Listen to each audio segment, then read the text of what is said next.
TGIF, everybody.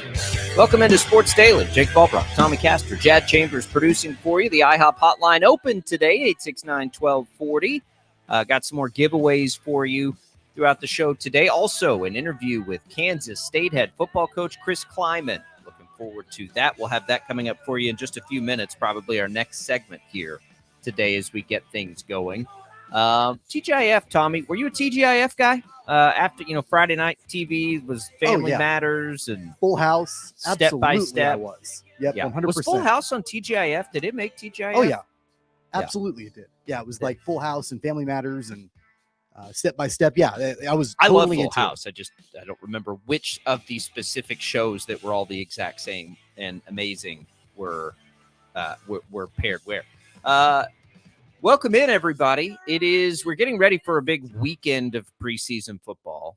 So we'll get into that a little bit throughout the show. Tommy has a problem. Now, I thought that I had a football problem, especially when it comes to the NFL, because I watch it all, love it all. But, we're not really betting yet. We don't have fantasy football quite yet. We're just sort of observing. So the preseason at this point, if the starters aren't going, it doesn't do a whole lot for me. And we had a game last night where the two starting quarterbacks didn't play. A lot of the starting players in general didn't play. So I didn't watch a second of it. Tommy, you watched all of it? Yeah. I mean, I watched pretty much most of it, and it was not a great game to watch. In the third quarter, I think it was 8-3. The Browns were beating the Eagles. The game ended in a tie, if that tells you anything, 18-18, because in the preseason, you don't go to overtime. You just in the game. I had no money on it. I didn't bet anything.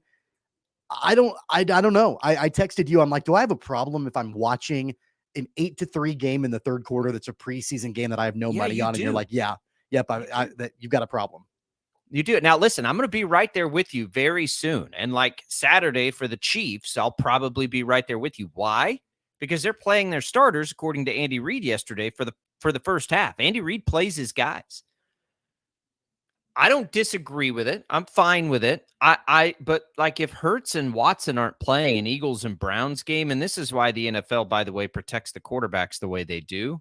I'm not that into it, right? And especially if I don't have anything riding on it. But good for you. I'm glad that the game ended in a tie. A bunch of guys we've never heard of led the way. Thompson Robinson, the quarterback for the Browns, Dorian Thompson Robinson, has been pretty good for them in the preseason, which is an interesting development because we're not totally sold that Deshaun Watson will be back to what he used to be. I think there's a fine chance that he is, but we don't know that yet. He certainly wasn't last year. So, we'll see. It's the preseason, Tommy. Now there's only 3 games, which I like. I wish there were only 2, quite frankly. And I don't, the league's going to get to that point, and they'll probably just do it by adding another regular season game. So when we talk about that, and the league's wanted to do that, we know they have. That's how you get back to the table for the running backs. That's how the running backs, because the league can say, all right, we do kind of want 18 games here. And they'll say, okay, well, we want something to help these players. This franchise tag thing's killing us. But we're going to get starters this week. Some teams will play some starters next week, and then they get that week in between the preseason and the regular season, which I think was one of the best things they did. But Andy Reid talked about it yesterday with the preseason. And, his point is, like, we need to ramp it up. And you can only ramp it up so far in practice. And no, the preseason is not equivalent to the regular season. But he sort of describes it as if you picture like a stair step, like you just keep taking it up. And that's why he plays his starters. He always has. I think it's a little silly, Tommy, when people give and again, this is kind of that new age. Boy, I just like the term nerd. It's kind of the nerd thing to like get on these coaches for playing guys in the preseason. But like at some point, let's be real. Like they have to play football. Injuries are going to happen in football. If it happens in a preseason game, is it so outrageous to think that they have let these guys practice before they start to play and, slowly get things back? Like at some point you have to coach. At some point you have to play football. Injuries happen all the time. I think there's mitigating risk if a guy's hurt or if a guy's coming back from injury. Like I'll be fine if we don't see Breece Hall because he's rehabbing an injury, right? Like, but in most circumstances, there are things you need to see, and this is the way you get it. And from what I've heard, there's really not a whole lot of difference from what you see in a preseason game to what you might see at like a joint practice, right? And so, it's just a little bit more glorified and it's on TV and all that stuff. But these guys have to learn how to go through a game week. They have to learn all this stuff.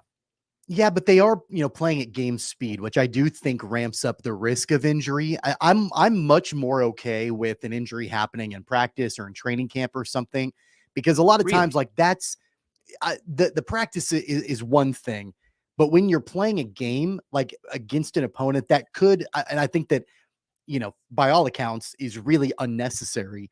I think that that's where I have a much harder time accepting an injury in a preseason game than I would an injury during a practice session. I think they're the exact same. I think they're the exact same thing. An injury before games start is an injury before games start.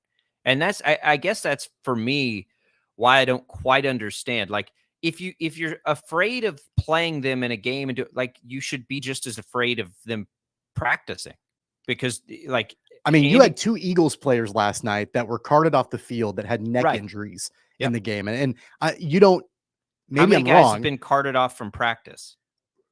You've got some, but I'm talking about like neck injuries. Like I'm not sure you see a lot of that in practice, right? Well, like no, you've got players that are carted off for tearing an ACL or, separating a shoulder or whatever.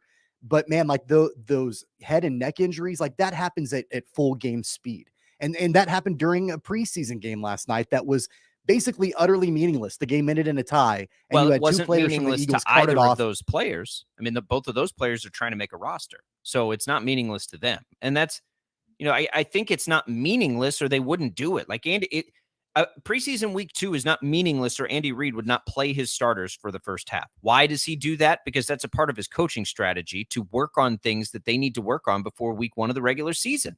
By the way, I would put $20 right now on that Andy Reid is not playing his starters the entire half. He might say that he will. He's not going to. They might play the first quarter and maybe a drive in the second quarter. Andy Reid, I mean, keep in mind, it was a week ago that he said that Mahomes and the starters were going to play the entire first quarter. They played one drive. They played the opening drive and then they were done. Andy Reid is notorious for saying that his starters are going to play longer in the preseason than what they actually do. So if it meant that much more to him, and he definitely play them longer. I'm going to go to the box score of last year's week 2 preseason game against the Commanders and see if I can't decipher how much they played. In the second quarter, Tommy, Patrick Mahomes threw Jody Fortson a 7-yard touchdown pass with 5 minutes left to go in the second quarter. So, I mean, he played him. I mean, and he said yesterday, look, if the other team's not like running starters and we feel like we're not getting a good look defensively at that point, yeah, I'm going to pull the guys out. It doesn't make a whole lot of sense at that point. But it's very clear to me that Andy Reid wants his guys ramped up to game speed by week 1, and he feels like this is a way to do it. I don't disagree with him. And oh, by the way, Andy Reid's having a lot of success over his career. Like at some point, I'm going to value the fact that he thinks it's valuable to play those guys for a half. He obviously does. He does it every year. And his teams are typically really good. They get off to fast starts. Like that's the thing. Like I get mitigating injury risk. I do. But at some point, you have to play football to be a football player. And so unless it gets like collectively bargained out, or I don't even know what you could do, but I bet if you got a 100% honest answer from Patrick Mahomes, and you said, does playing the first half of the second preseason game help you in week 1 of the regular season? He would tell you, absolutely it does. Especially with all the new faces there, especially with a new line that's trying to, catch its rhythm. Now, you don't necessarily want to see a new line catching its rhythm with 15 under center, but like those guys have to get work together at game speed if they're going to be ready for week 1. And I guess that's the, dynamic. Would you rather have, not be clicking on all cylinders for week 1 and ramp it up for the first 2 or 3 weeks of the regular season? Or would you rather utilize this time to try and be at that point in week 1 of the regular season? I don't have a problem at all with the latter. And oh, by the way, I don't have a problem at all either with teams that don't play their starters. Like I don't have a problem with that. I don't mind that Aaron Rodgers at 40 years old doesn't play a preseason game. Now I'll bet they have a hard time keeping him out of every snap of the preseason games. But like, it doesn't bother me if they don't. There are different circumstances with different players and different people. But Andy Reid clearly thinks that his guys need something. He also runs the most grueling training camp by all accounts. Eric Bieniemy goes to Washington, and they can't believe how tough Bieniemy is on them. Where do you think that comes from? I mean, it's part Bieniemy, but it's part Andy Reid. This is how he's been successful. And so I don't have a problem with it. You just hold your breath because injuries, Tommy, can come at any time in a football game. Like that injury that happened last night, the two that you mentioned, they happen in the first half of the first week of the regular season, just the same. And so you just sort of have to, you have to weigh it out, I suppose, and say, how much are we willing to risk here to be really good early on? And I think Andy Reid does a really good job with it. And he's not afraid of it either. Like he's not afraid to get out there and defend, the way that he does things. And at this point, the proof's in the pudding. Like, what does Andy Reid have to defend? He can say, hey, did you see the Super Bowl last year? I think we got things going in a pretty good way here. I think that you also have to keep in mind, and it's going to be different with every single team. You have to keep in mind what areas need work, what areas need improvement. And I think that, there's the standard coach speak that they would say, well, everything needs work. You can always get better at everything. And that's true. But you look at the Chiefs and you're like, all right, what areas would benefit from having players play at game speed? And, I think once you really start to dial in on that, I'm not convinced that there are a lot of areas that would need game speed improvement. I think that you can accomplish nearly the same thing in practice without it being at full game speed. And then you would think, at least somewhat mitigating the risk for injuries that happen at full game speed. So, I think of like the young wide receiver room. Yeah, like they probably need some more work together. They probably need more reps with Patrick Mahomes. The guys that are rookies like Rashee Rice or, Justin Ross, who's coming up, like getting those reps in a game, like game speed in a preseason. Yeah, I get that. I can understand that. But I think that there are also areas where you don't necessarily need to have, your starters out there working at game speed. And look, like this is me, like old man yelling at clouds, because it's not going to change. We've got preseason games. They're going to continue until there's something else that happens, with the union and negotiations and that sort of thing. But for now, it's happening. I just don't think that when you look at a team, for instance, like the Chiefs that just won a Super Bowl, yes, there are always areas of improvement, but can those improvements be be had during a practice as opposed to a preseason game? I would say yes. Like practice, you can do it, and you can probably mitigate the risk. But Andy Reid That's doesn't fine. agree with you. That's fine. That's what I'm saying. Like, he doesn't agree, and he wants his guys to play, and he's a really successful football coach. And I agree. Like, we're having, you have to draw a line somewhere. Every other sport has preseasons of some sort and exhibition games of some sort so that you can do this. You have scrimmages, you have all these things. Now, if you wanted to have, the problem is joint practices are ending up more harmful than, games, right? From what we've seen, there's fights and there's injuries all the time at these joint practices. Most teams have gone away from that. And we know why there's preseason games, because the NFL sells tickets to preseason games, right? Like that's why they're not just going to go away. But could you have, practices, and some teams do this, practices at the stadium and just sell tickets to that instead? But based on what Andy Reid says when he describes this year after year after year, is he thinks that there's value in the actual structure of a game. And so I think we do have to pay attention to that, right? Like, we do have to acknowledge the fact that a Hall of Fame coach is saying, I think we're going to be better because our guys will get closer to game speed in the regular season by playing here.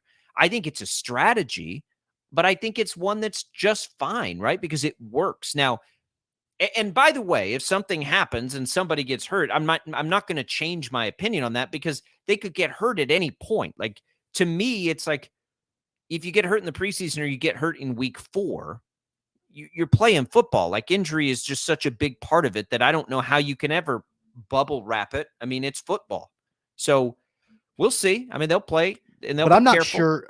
I'm not sure that, like you mentioned, these other sports that have preseason or exhibitions or whatever. The difference is that you're dealing with a sport that is, by nature that much more physical. So like spring training in baseball, yeah, you're going to have a handful of injuries, but that's not as physical of a sport. And so it's not as big of a deal to play a slate of preseason, like spring training games, as it would be when you've got guys that are crashing into each other multiple times a game. I get it. In the preseason, right? And so like, when I say, like, you talk about whether they get injured in the preseason or injured in week 4, it's the same thing. Well, no, it's really not, because in the preseason, you're not playing for anything. Like, you're playing to improve, but you're not playing for anything, right? And so if I'm just going to throw it out there, let's say your star quarterback tears his ACL in, preseason week 2, and the game, the result doesn't matter. You've lost your quarterback for the entire season, where at least in week 4, you're playing for something and it goes like towards your actual record. So, I mean, this has been a debate and a question for a long time. It has. It's a big reason why, the NFL has gone from 4 preseason games down to 3 preseason games. I think that's probably going to continue. I'm not a huge fan of the joint practices either, because I think it invites a lot of drama and fights and things like that, it's unnecessary and doesn't matter. But I think that as long as you can enter it with the idea, like I enter preseason games, like the Chiefs game this weekend, I'm going to go into it thinking, all right, I hope that the guys that need to, impress to make a roster spot can do that. And man, I just cross my fingers and hope that we don't have any major injuries. Well, see, I want to see the offensive line work. I want to see the young wide receivers. I want to see if the pass rushers can do something without Chris Jones there. I guess my problem, and when I compare it to other sports, I compare it in this way, not the way that maybe that came across. They do it because coaches think it makes them better to do it, right? Like there's a need to have this ramp up because it gets you ready for the regular season. I just don't know where you ever draw the line. Like, at some point, okay, we're not going to play anybody important in the preseason. Joe Burrow got hurt, running in practice. He hurt his calf. You know what? Maybe we shouldn't get these guys in training camp at all. Let's just go to week 1 and we'll just go, because then it matters if they tear their ACL. I just think it's a high risk for injury sport anyway. Like, you have to practice and you have to get ready for it. It sucks. I hate injuries as much as anybody else, but man, there's no way to stop them. So where's that line? Is it the preseason? Is it joint practices? Is it training camp? Like, what is it? Do we just walk into week 1 and say, all right, let's go? Do you not practice at all during the week because of the risk of injury? Those don't mean anything in the wins and losses. I don't know where that line is. That's why I have a hard time with it. Everybody can mitigate their risk as much as they want to. I just don't know where the line is. And so if Andy Reid wants to play his guys for a half, he plays guys for a half. I would imagine most of his key players would agree with the method and and the way to get there. They defend him in practice. I mean, they defend him every time they get asked about it too. 869-1240. We can get more into that. Let's take a break and we'll come back. Chris Kleiman. So if you haven't heard the news, KFH is going to be the radio partner of Kansas State Athletics. You'll hear football, basketball games right here with us on KFH. We're excited about that. So in the spirit of it and to ramp up for the season, Chris Kleiman stops by to chat it up just a little bit. We'll have that for you in the next segment on Sports Daily. Some giveaways as well coming for you. Albracht and Castor coming right back.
The commercials are over. Yo, I haven't got all day. 869-1240. Time to get busy. This is Sports Daily on KFH.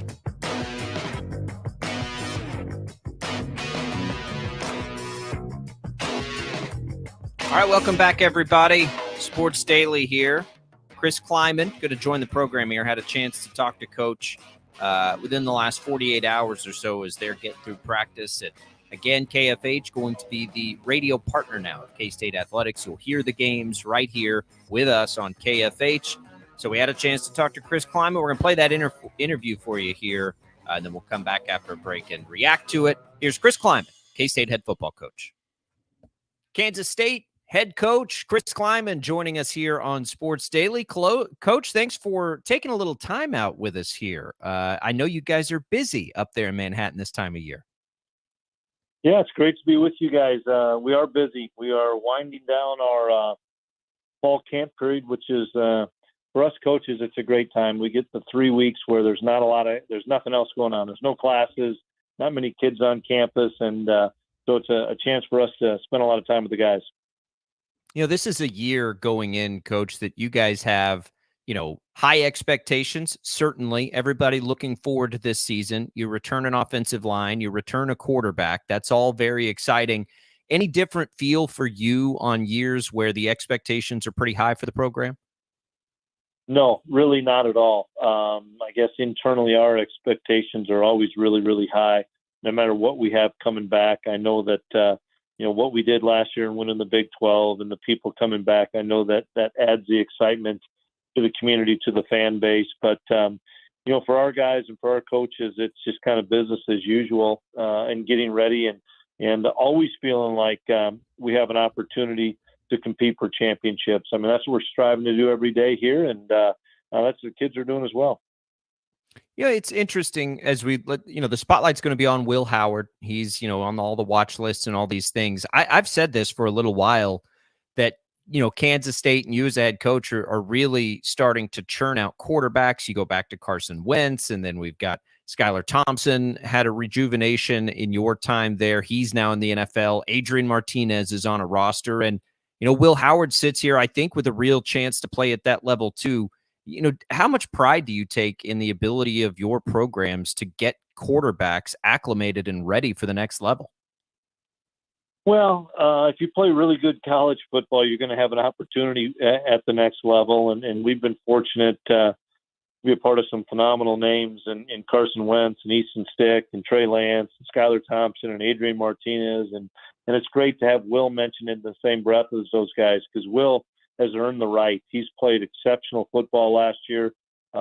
He's got great confidence in our system and in his abilities. And like you said, you got all the offensive linemen back. I'm excited for Will, because I think his best football is still in front of him, and he's going to continue to improve. And he's had a really excellent fall camp for us. And I know you're a humble guy, but it is unique in college football to have a run at quarterback like you've had over your career. It's something I'm certain that you can use on the recruiting trail, and we'll get to, one of those recruits right here from our backyard in a minute. But it is, what is it, do you think, that is it about the way that you're doing things, Colin Klein now doing things that, is putting these players in a position for success like that?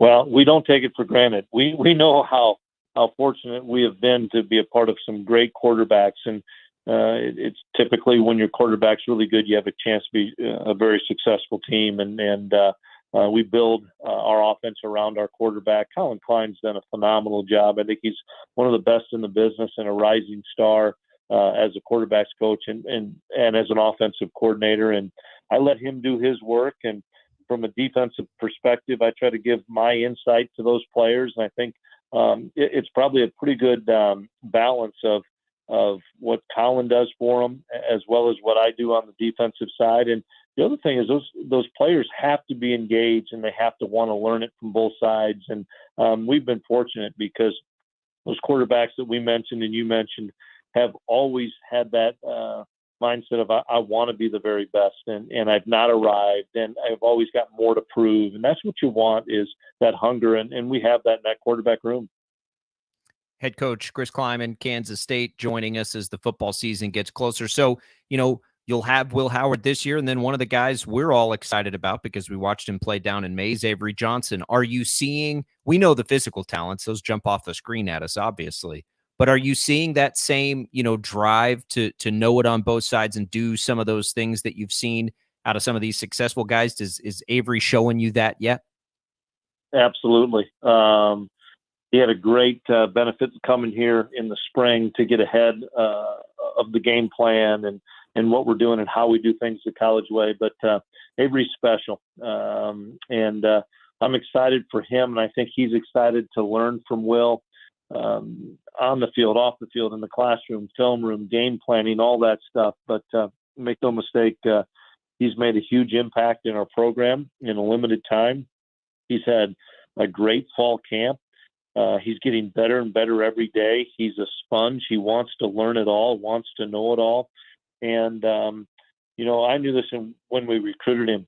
That kid's as competitive of a person, and I've been around a lot of them, as competitive of a player and person as I've ever been around. He doesn't want to lose at anything, any drill, any play, any game, anything. And that's fun to have when you have somebody that competitive, as well as very humble, a great leader.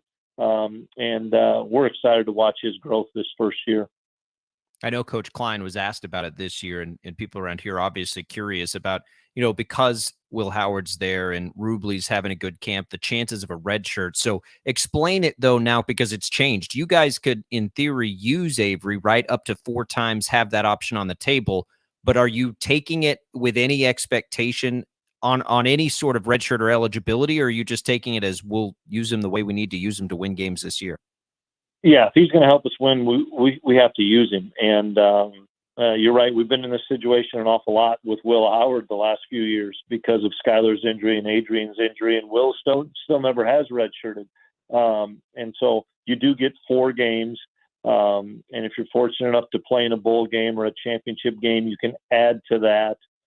We just have to play it out and continue to get Avery and Rubes and everybody in that quarterback room ready to play, because as all K-State fans know, you can lose your quarterback at any time, whether it's for a game or for an extended period of time, and we need to make sure to have multiple guys ready. And so that's kind of how we're handling it with Avery this year. He's got to be ready to play.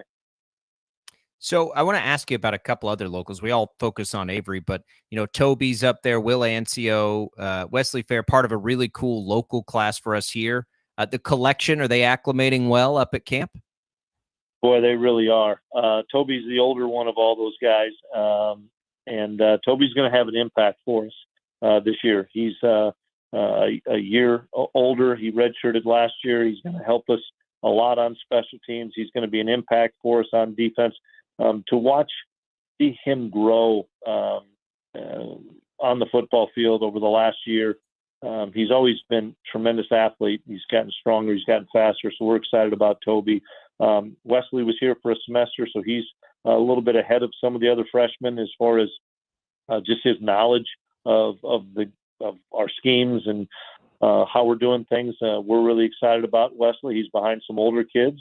And so he'll continue to grow. And you're right, Will came in, has done a great job this fall camp, done a great job in the summer. He's going to learn from guys like Ben Sennett, that's all Big 12 player. And that's what you hope for with the younger players, is to have somebody to learn from about how you handle your business in college, because it's still a transition coming from high school to college, and you want to surround them with guys that have experienced it and have had hard times, had difficult times, but come out on the other end, whether an all-conference, All-American or a Big 12 champion. And so all those kids are doing a tremendous job.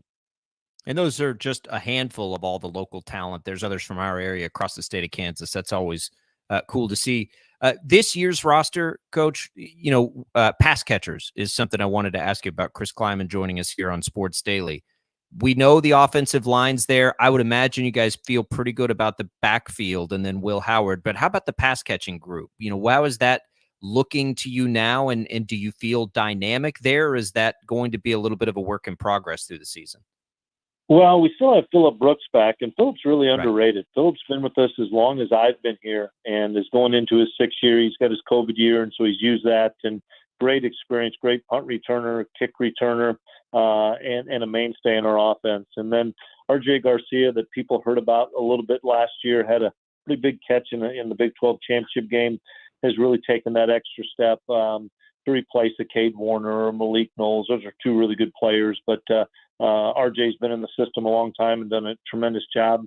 Keegan Johnson's a transfer from the University of Iowa that was with us in the spring that has really stepped up, has been everything we thought and probably more as far as his ability to stretch the field from a speed standpoint, to run great routes and get open.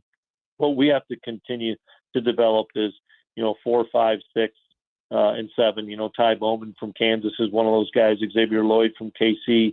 Mo is another one of those guys. Seth Porter's been with us for a long time. We're still trying to develop some of those 4th, 5th, 6th guys that we know we're going to need. Chris Kleiman joining us here on Sports Daily. Appreciate a few minutes as we get ready to, air K-State football games and K-State athletics here on KFH this year. Excited about that. Coach, no relief on the schedule this year. A lot of those road games are against some of the perceived top teams in the conference. It's going to be a grind this year. What do you think of the league this year? It seems a little more, top to bottom. I mean, it always is steady and consistent. No easy games or anything like that, especially with Kansas's turnaround. But it really feels open this year.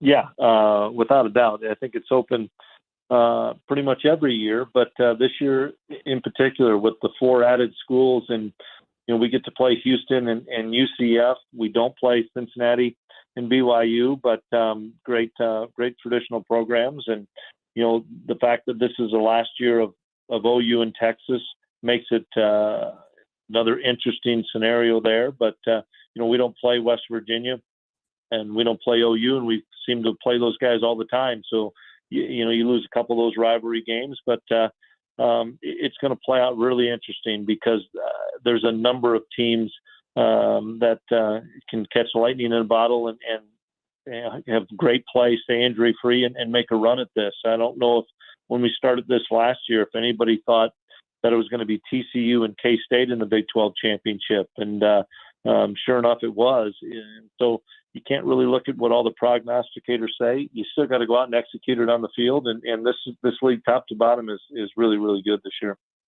Man, it's never been more difficult to prognosticate with the transfer portal and some of the changes. Speaking of those changes, Coach, Big 12 after this year, Texas, Oklahoma out, but then you're going to gain Utah, Colorado, Arizona State. Very interesting last few weeks in the world of college football. How much do you have to pay attention to that stuff, or do you just react to it after it happens?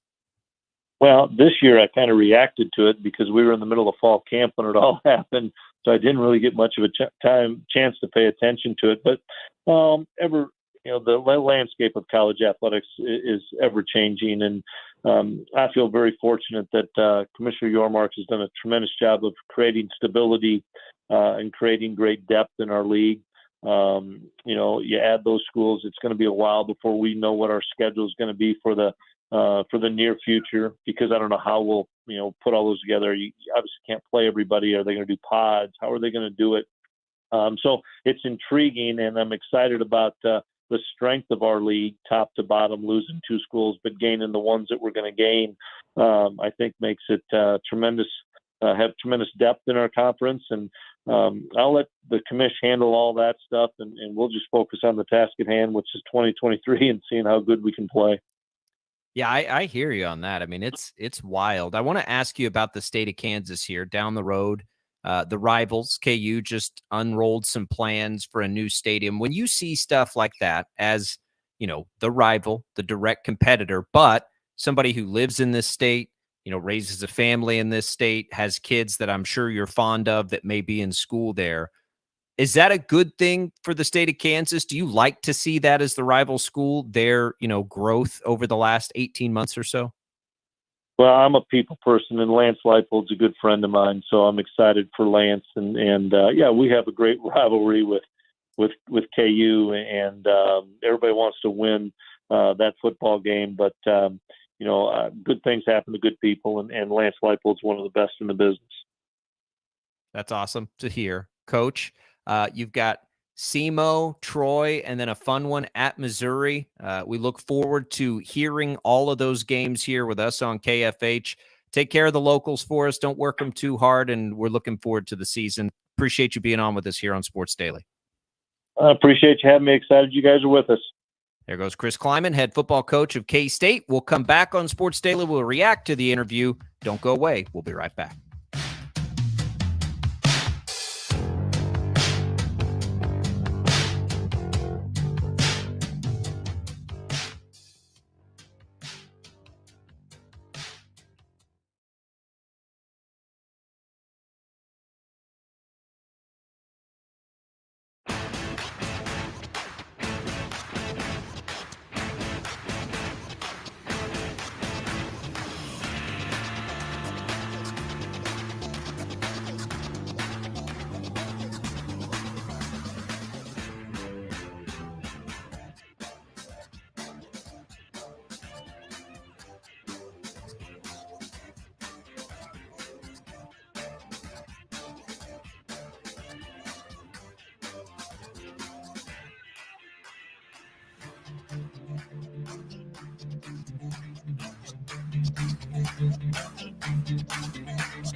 Oh, okay, take it easy. We're going on the air.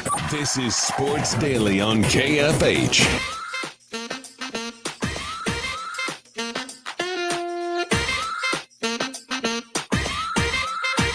Welcome back. Sports Daily here on KFH.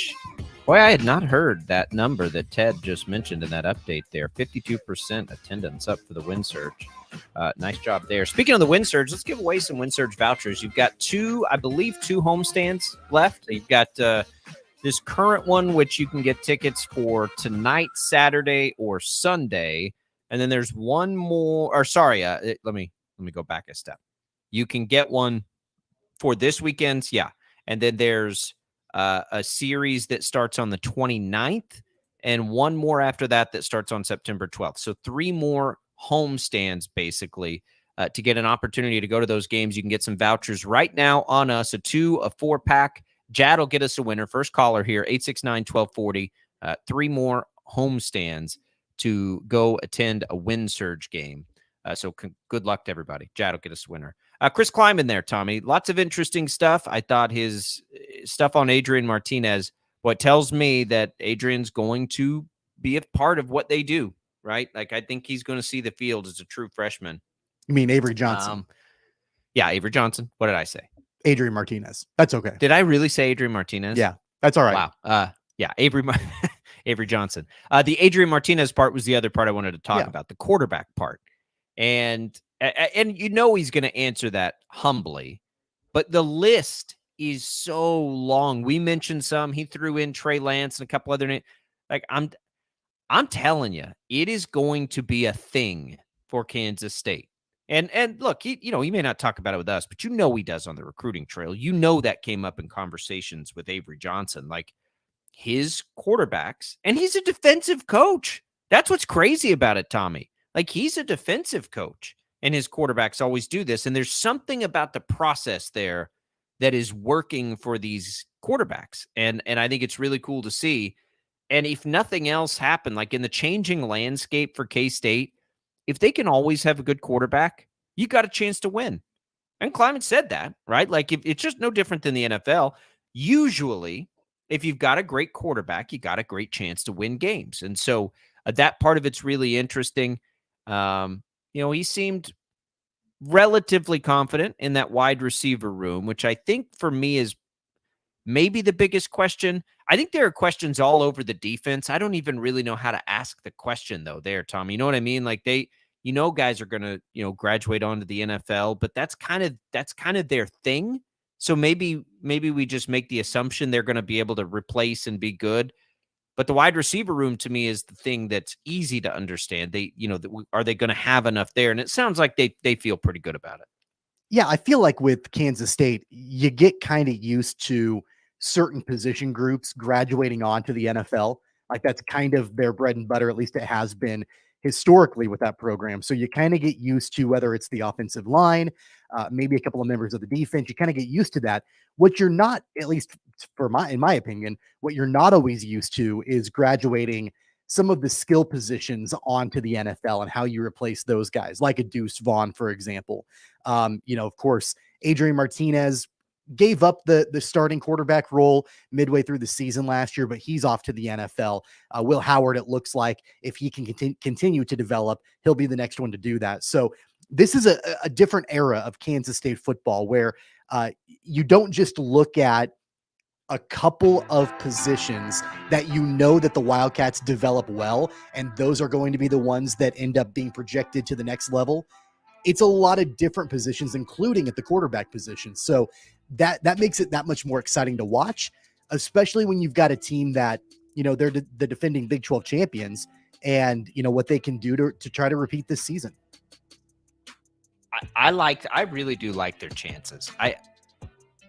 I don't know. I'll have to look as we're making bets and doing all that. Like, K-State to win the Big 12 at one point was pretty good odds. That may be a bet. I don't love futures because I'm impatient and it takes too long, but I might make that one. I really do think they've got a good shot. The problem is the unpredictability of the Big 12 overall. Don't you think there's a really good chance that there's like 4 awesome teams in the Big 12? We just don't know exactly who they are yet. You know what I mean? Like, yeah. Yeah, that no, I mean, both Texas and OU are going to want to leave the Big 12 on top, right? Like Sure. that's going to be some added motivation. The K-State's right there. TCU, depending on how they reload and rebuild, they might be up there too. It's going to be a fun. I think there's another gonna be a fun TCU conference in season. there. I think there's Yeah. another TCU from last year in there. I just don't know exactly who it is. Maybe it's Texas Tech. Maybe it's TCU again. Maybe Yeah. Baylor bounces back. I don't know. Maybe Oklahoma State's better than we think. All right, let's take a quick break. Congratulations to Mike for getting those Wind Surge vouchers. We'll come back. We can open things back up on the IHOP hotline, 869-1240. We'll dig around a little bit, find some stories for you here in the sports world. It's Sports Daily coming right back for hour number 2.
Jacob Albracht, Tommy Castor. This is Sports Daily on Wichita's #1 sports radio, 97.5 and 1240 KFH.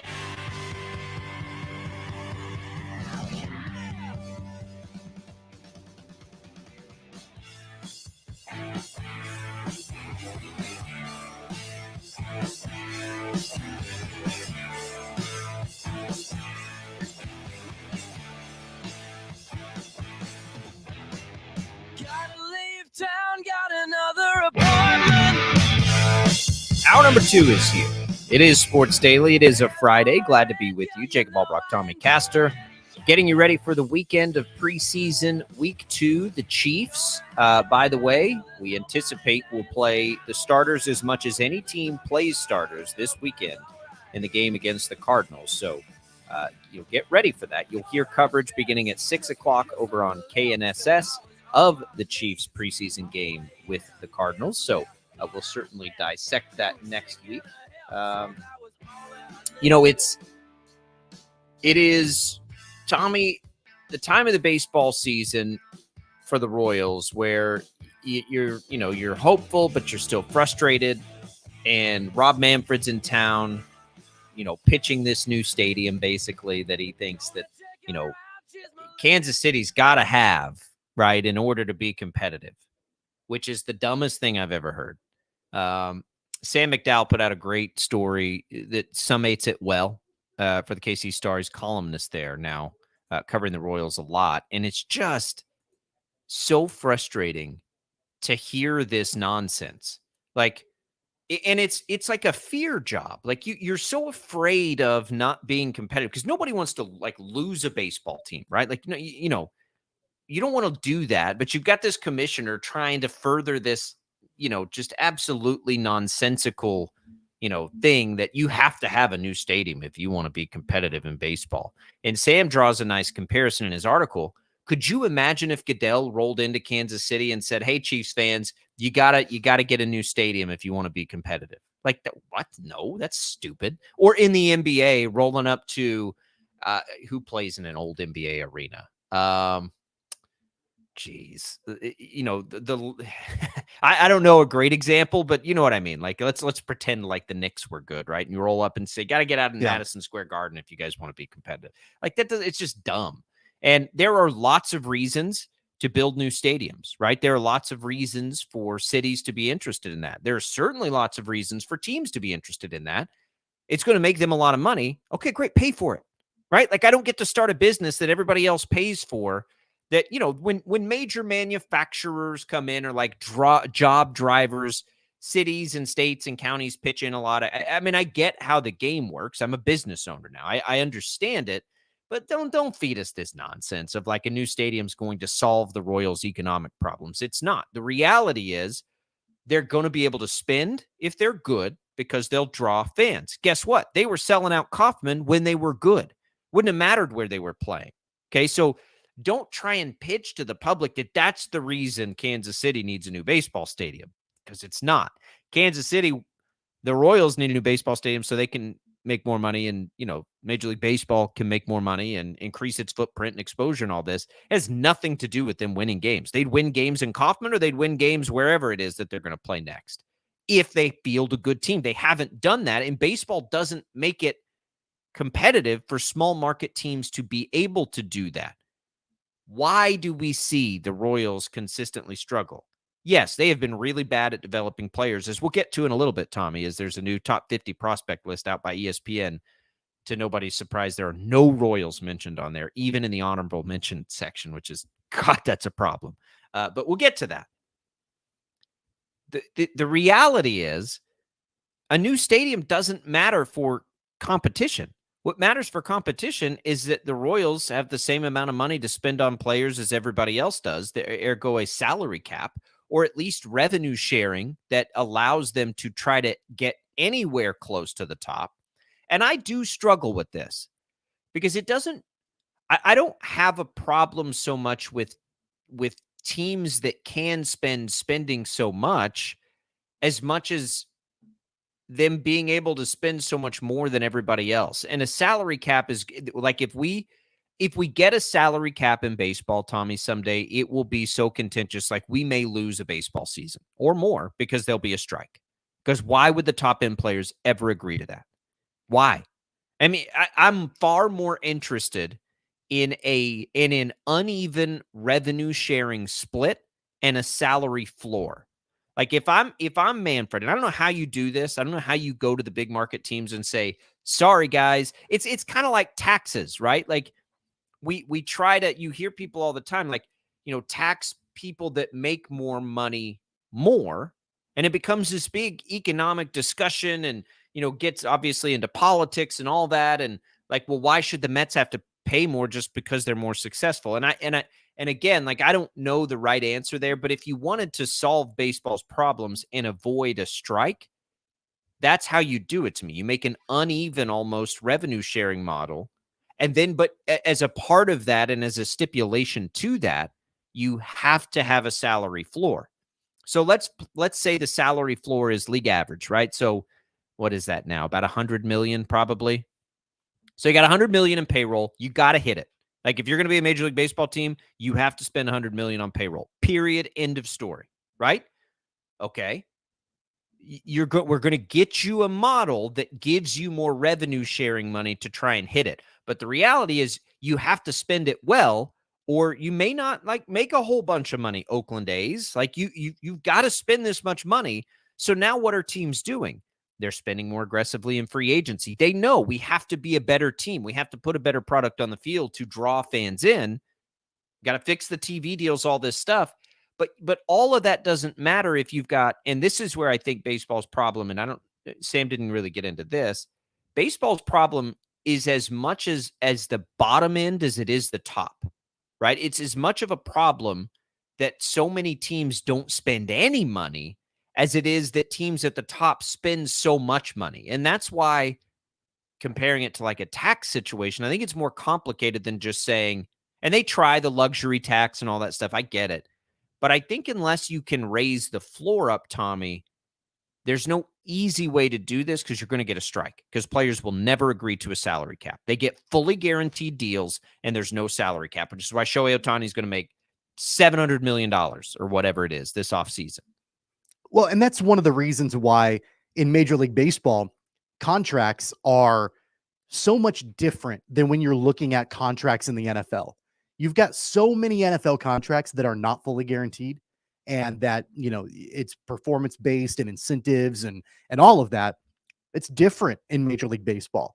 You mentioned Rob Manfred coming to Kansas City, and I have believed over the years that Rob Manfred has been the commissioner, that when he says to do something, my opinion is automatically the opposite of what he says. Like, it's just, he has not gained any kind of trust with anybody, in my opinion. That there have been so many different missteps that he has had during his time as commissioner. And so his pleas, they fall on deaf ears, at least for me. And they should fall on deaf ears to anybody who is a Royals fan or who is a Kansas City resident or any of the taxpayers that will be asked to subsidize this new ballpark for Kansas City, because, he says one thing out of one side of his mouth, but really what he means is another thing. He means, hey, look, taxpayers, we need you to pay for this because we need John Sherman and the Royals to be able to make a lot of money back for Major League Baseball. That's the reason why we need the taxpayers to subsidize the cost of this stadium. But he's framing it as, oh, this is the best way for the Royals to be competitive. It's the best way for the team to stay in Kansas City. And it's all crap. It's all crap. It wasn't that long ago. In fact, I think it wasn't earlier this week or even last week. I don't remember the day, but the Royals had a really, really well-attended game. Like it was fantastic. I saw pictures in the stands. And you know what? The other thing too, I mean, it wasn't that long ago that there was a list of the attendance increases across Major League Baseball, and the Royals had an increase in attendance this season, and they're terrible. So you don't have to have a new stadium to make it happen. Now, I do think that there is a benefit long-term for the Royals to have a new stadium. I'm not 100% against a new stadium. Kauffman is getting older.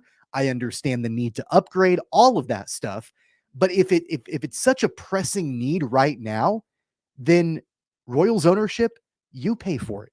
Like you, 100%. you know, Yeah. and so like if you feel like it's a desperate need right now to stay competitive, you shouldn't be trying to sell the public on it. You shouldn't be trying to, get, because it's gonna, I would think, come down to some kind of referendum or some kind of vote or something with the taxpayers. I wouldn't be trying to lobby them. I would be trying to say, look, for us to stay viable and competitive financially, me, John Sherman, I need to pony up the money to make this happen. Well, because it's at that point, it's an investment. And look, I think it's not Kauffman Stadium that's the problem. It's sort of like, Texas built a new stadium. The ballpark in Arlington is my baseball mecca, their old stadium. Loved it. Spent so much time there. One of my favorite places. They built a new stadium because it was too damn hot to go to a game. It's necessity, right? Like they had to do it. Now they've developed around it and it's this amazing thing now, but you can go to games because it's comfortable. Like you can sit there and not die of heat exhaustion because it's 102 degrees and 90% humidity in Dallas in the summer. So the Royals need to move in there because Kauffman's not viable in the sense of its footprint.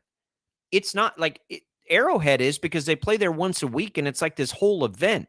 But to go out there and when you rely on 81 home games, like you got to make it easier and more enjoyable. There is nothing to do out there.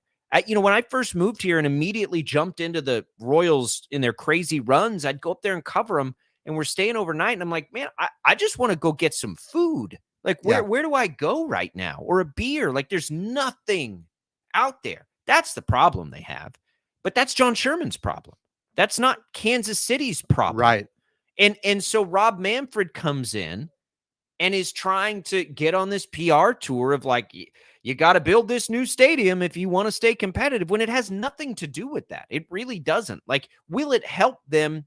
Maybe, but that's not going to help them keep Bobby Witt Jr. Ponying up the money is going to help him keep Bobby Witt Jr. Bobby Witt Jr. doesn't care if he's playing downtown or playing at Kauffman. Like, it makes no difference there. Like, you have to put a better product on the field. Let's go to Justin on the line, 869-1240 on the IHOP hotline. Justin, how are you? I'm doing good. Thanks for taking my call.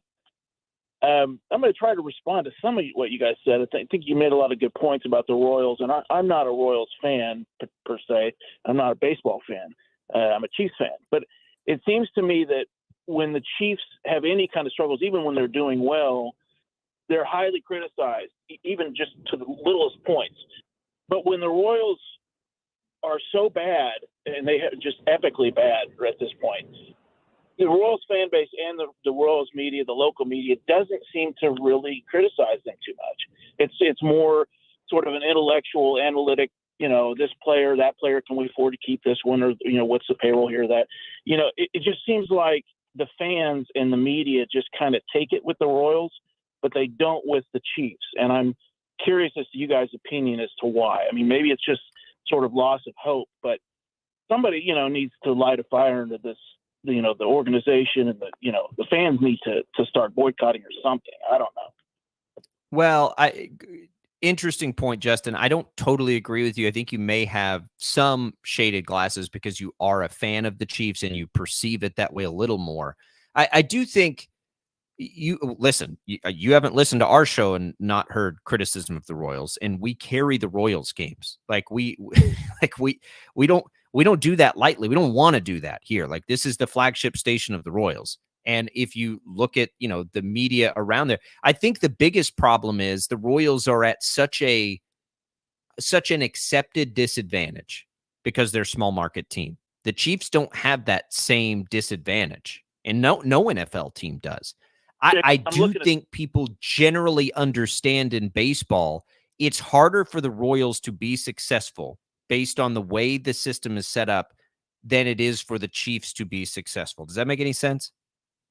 Yeah, and that's a good point. I agree. They're definitely at a disadvantage. But I'm looking here at the standings, and you tell me, because you guys know more about baseball than I do. But I'm looking at, okay, here's the first place teams and the successful teams. You got Baltimore. In the East, they're in first. Minnesota, definitely not a big market there. In the Central, Texas, I don't know if they're a big market or not. Cleveland's up there in the Central. They're not a big market. Atlanta is. Milwaukee's not, and the Dodgers. So, there are teams that don't have the money that are making it work. And it just seems like there's sort of an apathy around the Royals, and I'll hang up and let you guys talk. Thanks, Justin. I certainly do think I certainly think there Tommy, is an apathy. there is. This is what I've just pulled the numbers. The Royals have the third worst attendance in Major League Baseball this year. Yeah. Only ahead of Oakland and Miami. So the fans are speaking. Like, they are not showing up to the games. And again, if this same product was downtown, Tommy, the fans aren't showing up to the games. Yeah. Like, and Rob that's the Manfred biggest can thing. say whatever he wants. Like, they're not going to be there. That's the biggest thing. And we've talked about this several different times. And it honestly, as it's gone on, it's made me more and more angry that John Sherman and now Rob Manfred, the commissioner of Major League Baseball, are on this crusade to try to sell and lobby a new taxpayer-funded stadium when not only the product is poor, but clearly the fan base does not have an appetite to do this right now. And I understand their whole thought process and their, their reasoning of, you got to stay competitive and you got to have a new stadium. In theory, sure. Like, the philosophical thought of having a new stadium in downtown Kansas City or wherever, sure, in theory sounds really great.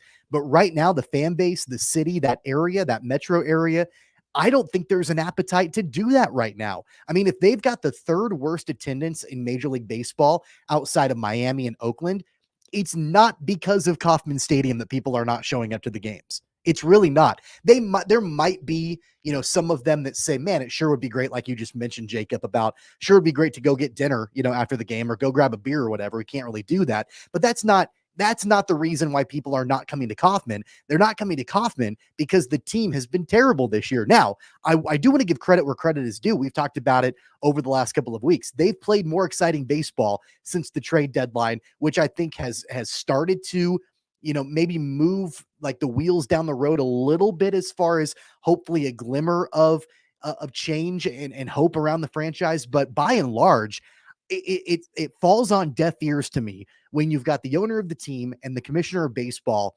glad handing each other and basically just saying, all right, Kansas City, it's time for you to pony up if you want to keep this team in Kansas City. You know what? No. How about ownership? You pony up and you start getting some better players to compete on the field, and then the fans will show up, and then you can build your stadium.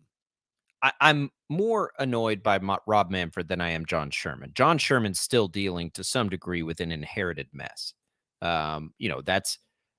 That's we have to pay attention to that. Like, he did not inherit now, especially as we see the farm system in shambles and all the things. Because what is this, year 2 of his ownership, year 3? Like, it's not like this is all directly tied to him, but it is his problem to fix. So when we look at these attendance numbers here, Tommy, there are interesting things, I think, to pull from it. 2 things that stand out to me. The Padres are third in attendance. That is small market baseball. Why are they? Well, they do have one of the coolest downtown footprints in all of baseball. Petco is amazing, but they haven't always been highly attended like this since they've been in Petco. Why are they? Because they've went out and spent gobs of money and gotten the fan base excited about them. And to be fair, they've been assisted by the Chargers leaving town. So there are always like asterisks here. Okay, another one that really stands out to me, Tommy, the Colorado Rockies are 13th in baseball this year in attendance. 13th. And they've played fewer home games than a lot of the teams ahead of them just based on the schedule itself. That's pretty remarkable. And we're going 13th based on average attendance, by the way. But like, it's pretty crazy to think about that. And they're probably the example that John Sherman would lean to as why a downtown stadium works. Colorado's not any good, but there is not probably a more perfect location of a baseball stadium than Coors Field in Colorado. It's perfect. It's right there in the stretch in the coolest part of downtown Denver, and you just like turn the corner and boom, you're at the game. I went with my wife. It's been a long time ago, a decade ago probably, And we had all these plans, and we went to a Rockies game one day. We were there for probably 4 days, and she does not like baseball. Like, she is not a baseball fan, but she's a be outside, do fun things fan. And we canceled our plans at her request. She's like, let's just go back to another Rockies game. That was fun. Like, just sit outside. You got the view. You're right there. You got, they got, and I'm like, okay, don't have to twist my arm. But so that's probably the example on the other side of putting one downtown can help. It's a combination of things. I'll never get over the point that, like, why don't these teams build their own damn stadiums? Yeah. Like, that part of it is not, doesn't make sense to me, because it's not like they're creating thousands of jobs by putting a stadium downtown. I mean, they're creating some jobs, but they're sort of just taking the jobs from Kauffman and moving them downtown. And nobody is saying, and I'm certainly not saying, that a new stadium wouldn't be incredible. Sure, it would. 100%. If it's downtown or North Kansas City or wherever it is, you build a new stadium, it's going to be incredible, right? And there's going to be, the excitement behind it, and you're going to get built-in fans that are they're going to want to go and check it out. They might go once, but if the team is terrible, they're probably not going to come back, right? So, like, I have no issue at all with the thought and the theory behind a new stadium for the Royals. So don't mistake, me being negative about it. It's the fact that you're trying to sell the fan base to pay for it when that organization has done nothing in the last 6 or 7 years, better part of a decade, to do anything to be competitive on the field. Let's get to Joe before we take a break, so Joe doesn't have to wait through the break. Joe wants to chime in on the Royals. What's on your mind, Joe? Welcome to Sports Daily. Hey, you mentioned it earlier about the jobs and how they would, lose jobs at Kauffman and add them to the stadium. But what's the total economic impact?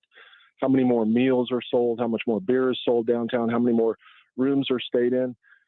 And if they're transparent with that and say, hey, yeah, we're going to do this tax investment, but in the long run, we're going to make more money.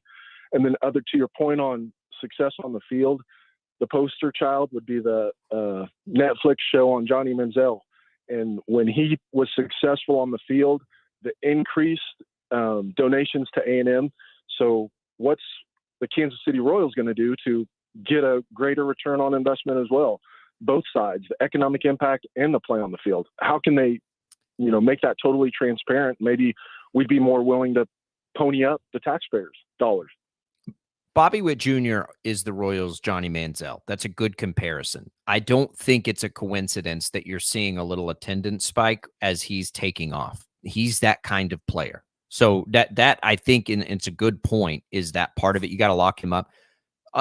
So here's, you know what, Joe? Let's hold this. Let's talk about, because we're up against a break.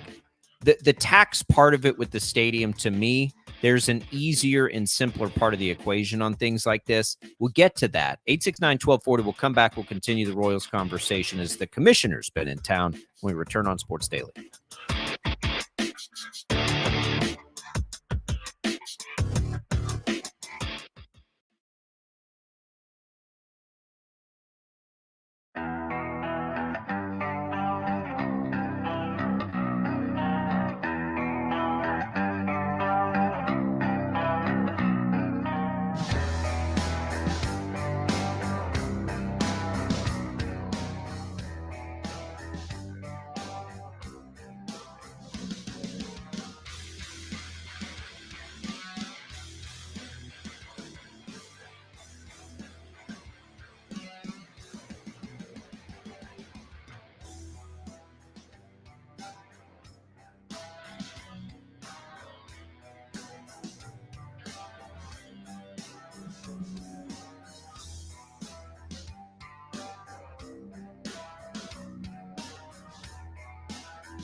All right, welcome back in, everybody, on Sports Daily. Thanks for watching, too, by the way, on Facebook, YouTube, and Twitch, our video stream. Glad to be with you. Glad to be with you here on KFH over the air as well. You can go back and listen to any portion of the show for free, always, on the Odyssey app. Jad gets that chopped up. It's like a podcast. It's super cool. All right, Tommy. So Joe posed a good question before the break about, the tax dollars on this and, how do you justify it? So the jobs part of it to me will be a miss on the people that try and sell this as all the jobs, because the jobs that you create wherever you put this, you take away to some degree from the jobs that exist in and around Kaufman now. So that's not really it's not really a jobs win for me, which is most of the time why I'm generally on board with, doing things that, help the area, like a big battery factory. Now, we're going to have to pay for some of that, and it's going to suck. And those jobs don't, necessarily benefit us here in Wichita, whatever. So here's with stadiums, what I think, like if you're looking for public dollars on this, in my rudimentary knowledge of things, the way you can do that, and we don't live in Missouri, Tommy, so this doesn't affect us. But if we did, the way that this wouldn't impact us is if you just attach a special sales tax, right, to areas that are developed around the new stadium. For instance, if you have an extra sales tax, maybe at the stadium itself, and it's whatever, 1-2%. If you add it to whatever you would pay at a restaurant in and around the stadium, a hotel that you stayed at, where you can directly tie the benefit or the impact that the new stadium is having on that, I think for the most part, fans who are going to go there to consume it are willing to accept that extra 2% on their bill. You take that money and you use that to help fund the development of the area. Now you haven't cost taxpayers money necessarily. You've taken an additional fund to help fund it and build it, and you can more directly say, hey, look at what it's doing for the local economy here. That's how you do it. And some places in some, ventures and businesses do this kind of stuff. It's pretty normal. And so if I'm going and asking, that's how I would ask if I were the Royals. I'm not going to say like, let's increase taxes or let's take taxes out of the general fund, money out of the general fund to pay for this thing. And because what they do is they hold these cities hostage. And now baseball has more ammo than it's ever had, Tommy, because it can just say, look at Oakland. Like we can go at any point if you don't give us what we want. And that's the wrong way to go about it. That leaves a bad taste in people's mouth. Yeah. And I think that really you can even relate this to an extent back to the development here in Wichita with Riverfront Stadium, right? I mean, Sure. like that's part of I think the overall appeal was, how can this stadium impact the economy locally outside of the stadium? And that, we haven't even really talked about it on this show. All of the drama, I guess, if you want to call it that, surrounding the development between the stadium and the river, and how that's been promised for so long as part of the stadium plans and all of that, to just basically revitalize and improve the local Wichita economy. That's a big reason why this community supported, by and large, overall, a new stadium, right? Was to have it improve the local economy with development around the stadium. That part of it has not happened yet. Still hope that it does. And my fingers are crossed that it does, because I do think that there is the potential for it to really benefit the community. But as of right now, it has not happened. And so if you look at that and then you compare it to what's going on in Kansas City, obviously apples and oranges, and a much bigger deal when you're talking about Major League Baseball with Kansas City. But there has to be a reason as to why taxpayers should want to support something like this, more than just, well, you better help us pay for a new stadium or you're going to lose the team. That's not good enough. That is not a good enough reason for taxpayers to pay more, to make this happen. There has to be a tangible and reasonable expectation on what a new stadium project will do for the overall economy. And that's got to ultimately benefit the taxpayers. There has to be a tangible benefit there, more than just a baseball team in your city. That doesn't do it. I don't want to misspeak on the facts and I do think the wind surge are a great comparison. So you've got this situation where the city basically sold the land for nothing so that it would be developed. Right. My guess is the developer was like, well, this isn't going to be worth our time and money. Nobody's coming. Right. And that was the old, right? Not the current, the old Correct. Ownership's failure. So you have these ways to do this stuff. And what did old ownership do? Yeah, they add a little tax, Tommy, that goes right back into their pocket. Oh, did you know there's a hidden 8% tax when you buy a cap? Where is that going to help fund the development downtown? No, it's not. It's going right to the coffers for that ownership group. And it was such a mishandled and mistrust. And I think that they're doing a good job of gaining some of that back. The city's, stepped in now and hopefully got a developer that's going to do what was promised initially. And I think that, Jay Miller and the new group is going to push for that too. But let's be real too. Like, people aren't coming to stay downtown in hotel rooms to watch minor league baseball. If you're going to put hotel rooms down there, now you have to turn it into an event venue, right? Like, what brings people in that need a hotel room? They're doing that with high school football. Like, if there was a hotel there now and you had, McPherson and Bueller play their rivalry game at Riverfront Stadium in downtown Wichita, there's probably a lot of people from McPherson and Bueller that would just as soon stay at a hotel than they would drive back home, right? Sure. And so if you can do that for other things too, and make it this venue, bring in some concerts, do these things that actually drive revenue, right? Then okay. And that's what has to happen. It's taken some time, and there was a lot of mistrust because of what the old group was trying to do, and just an epic failure of mismanagement on about 1,000 different levels. But I think we can get back there. And I think on a larger scale, that can happen too, right? So if you're the Royals, if you're John Sherman, and you would like the public's help in building this, I absolutely think there is a positive impact to the economy and the community to profile Kansas City as a city with a downtown baseball stadium. I think it benefits Denver. I think it benefits San Diego. I think it benefits Pittsburgh, even though they can't get it right on the field either. And that's the other part of it. You have to do both. But I think you can fund it in a way that doesn't hurt anybody. Like, put your money where your mouth is. If you think it's going to drive the economy, tie the local dollars to a special sales tax in that district that goes straight to building the stadium. But you know why that doesn't happen? You know why that doesn't happen usually, or why I think ownership would be hesitant to do that, is because then it puts the target on their back that they have to deliver. Right. The only way that they get that money is if people are actually showing up. If it's just taxpayer funded, they don't have to do anything, right? The taxpayers are paying for it.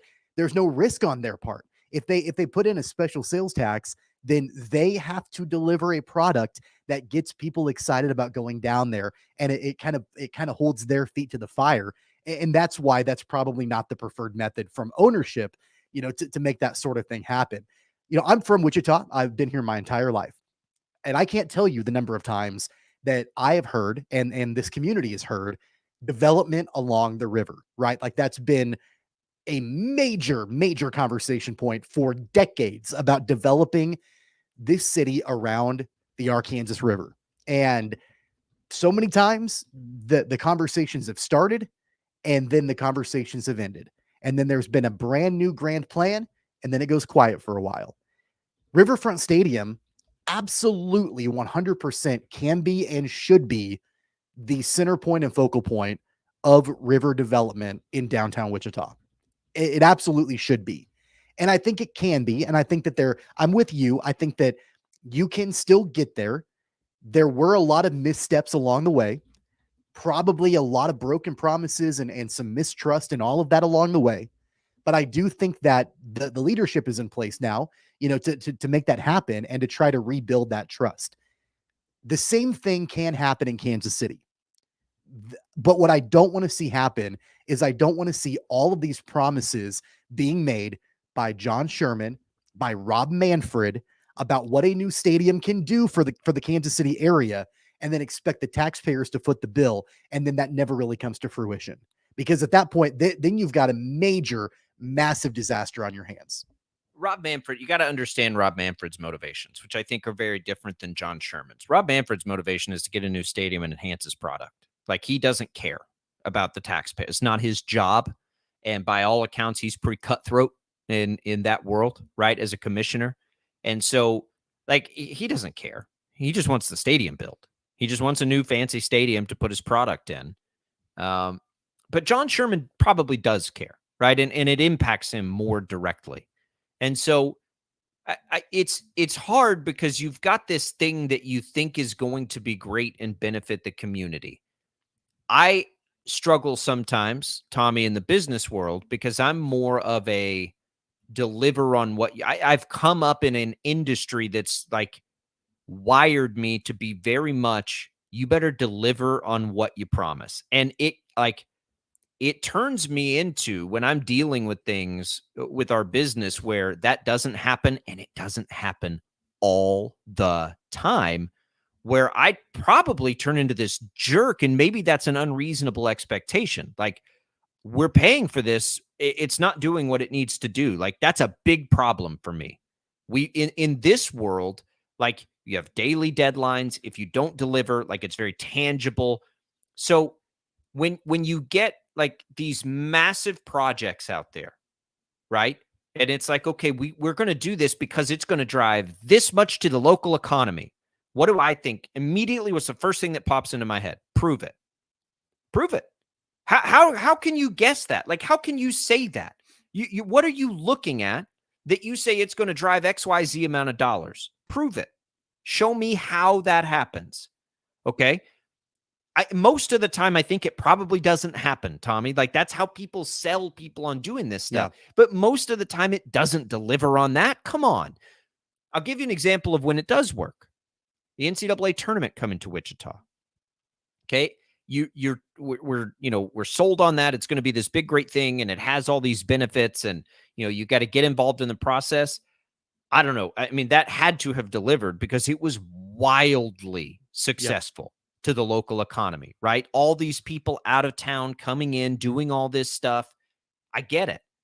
But you gotta tell me why you think we need XYZ because it's going to generate XYZ. Like, I need proof of that. That's the way I'm wired. And when you're talking about $1 billion or whatever it's going to cost, and you're trying to tell taxpayers, it'll be worth it. It'll be good for you down the road. Show me how. Right. Like, let me give me an example in another city of where you've made that claim and it has tangibly showed those results. Because I'd be willing to bet that if you go most places with these new stadiums and new districts, you got a lot of empty buildings and empty spaces because businesses aren't coming down there. And you know what? You mentioned it last hour. the article today that the wind surge boasted the largest attendance increase in minor league baseball this season. That's incredible. That's awesome. Hats off to them. And they're clearly doing the right things with that organization. However, one of my first thoughts was, man, it sure would be great if all of those people that came down for the attendance increase had things to do around the stadium. Right. If that area had been developed by now, which had been the promise, like restaurants and shops and hotels and all of that, to keep them in downtown Wichita, because clearly the team and the organization, they're drawing fans now, but that development still isn't there. So, on top of all of it, I mean, I would say, yeah, it's apples and oranges between Kansas City and Wichita and what's going on with the Royals. I think it's apples and apples. Just at a different level, though, At a between the scale, Royals yeah. and, when you're scaling it. But man, like if John Sherman wants to sell this dream of a new Royal Stadium, that's great. But you've got to have tangible and reasonable expectations on what it's going to actually legitimately do for the economy. It can't just be empty promises. Tie it to an extra sales tax. I'm telling you, that's how you tangibly see the results. Here's the money that's generated. That's how much you get. Otherwise, it's your bill. Like you pay for it, and we'll reimburse you based on the performance of your thing, right? We'll reimburse you up to XYZ, but it's going to be because your thing is delivering on what you're saying it's going to deliver. Like empty promises happen far too often in this world. Let's take a quick break. 869-1240. Let's give away some HTOT, iced tea, east or west in Wichita, 13th and Tyler, or 121st and 27th. Coming soon in Derby. You can get your choice of more than 25 flavors. By the way, if you go inside to pick up that free tea, which you need to do anyway, you can try all those flavors for free. Check it out, 869-1240. Jad will get us a winner here of a pair of free iced tea cards. We'll come back. More Sports Daily. The Royals have another problem, and it's, the product on the field. We'll talk more about why that might be a longer-term problem than we hope next.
Welcome back in. Congrats to Jason on winning some HTO, courtesy of us here at Sports Daily. Tommy, the ESPN put out its top 50 prospect list, and the Royals didn't have anybody on there, at least that you or I could find. Also didn't have anybody in the honorable mention. It's a big elephant in the room when we talk about all of this, and it has been. Again, this is a part of the inherited problem for John Sherman, right? And the only way he can quickly rectify it is to spend in free agency, not on a two-pronged, approach, right? You hope that can bring you a winning product, and if it doesn't, you hope that it allows you to trade those guys and replenish a farm system that is not in good shape. I mean, outside of Bobby Witt Jr., Tommy, who was the last great Royals prospect that's delivered? Oh man, it's been a while. Gosh, I mean, you've got to go back to the last generation, right? The last generation that generation. ended up in the World Series. Yeah. I mean, you've got to go Vinny back to the Alex Pasquantino Gordon years and Billy Vinny Butler Pasquantino years. was a good prospect, right? But he's played a half a season. The jury's very much out. And I hope he's awesome. But it's Bobby Witt Jr. to me. And then you got to go back to Hosmer and Moustakas and Gordon and that whole crew of prospects. Yeah, and they have had several other players over the last 5 or 6 years that they've taken big swings on. And it seems like so far they've basically missed on all of them. You remember it wasn't that long ago, like maybe 3 years ago? Remember the name Asa Lacy? Remember him?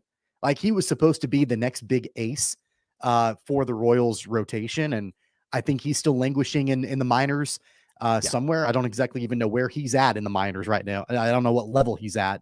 To be fair, I loved that pick when they made it. I mean, I loved Asa Lacy in college. That's what I always have a hard time and we went over this in this last draft. Like, I don't know what the hell I'm talking about when I'm talking about like baseball prospects. I have no idea. I loved Asa Lacy. I thought he was going to be awesome. I thought he was going to be this great player. And honestly, I think that some of it you have to point back at the way that the Royals have developed their players in a terrible way. I mean, I think it's two things. Like it's partially maybe the picks haven't been great and the players haven't panned out, but then also the Royals haven't really done those players a whole lot of favors. And so that's what makes it so remarkable how Bobby Witt Jr. is broken out, because despite the lack of development, because we know the Royals farm system has been decimated as far as developing players over the last better part of a decade. So for Bobby Witt Jr. to break through in spite of that is pretty incredible. But I mean, when you sent me that list of the prospects in Major League Baseball, I wasn't surprised that there wasn't a Royal on the list. We've known that for a long time. That's why it becomes kind of a double-edged sword. Like, does John Sherman need to go out and solve a problem right away and get big league ready guys to try to contribute right now? Or does he need to go out and try to find prospects to rebuild that farm system, or both? And how do you do that? Well, I think you have to do it through free agency. Like the first thing that he can do is lock up Bobby Witt Jr. for whatever it ends up being. That's the first commitment you can make, because it is directly tying to people's excitement for this team. I mean, there's no question it is. Then you have to make sure you don't have a Mike Trout situation. And so you have to go in and spend a lot on free agents you might have to trade immediately. I mean, that's the only way I can think of doing it. And by the way, draft better, because they've been really terrible at that too. Yep. 869-1240. We'll come back. We'll tell you when the Royals play next, tell you what's on tap all across the networks today and the rest of the weekend when we return on Sports Daily.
Tommy, that was a crazy week. Heck of a week. All those giveaways. Man, pooped. It was fun. It was a fun we'll week. Do it again. It was a week. We'll do it again next week, by the way. Coming up this weekend on the network, you've got Jim Rome today. Royals playing both days. You've got the Royals at 1 o'clock on Saturday, 1 o'clock on Sunday. You have the Chiefs, don't forget, coming to us at 6 o'clock pregame coverage over on KNSS. Glad to do that. Our thanks to Chris Kleiman for stopping by today, to the callers for calling in, our giveaway winners. Thanks, everybody. For Tommy Castor and Jad Chambers, I'm Jacob Albracht. Have a great weekend. We'll see you Monday.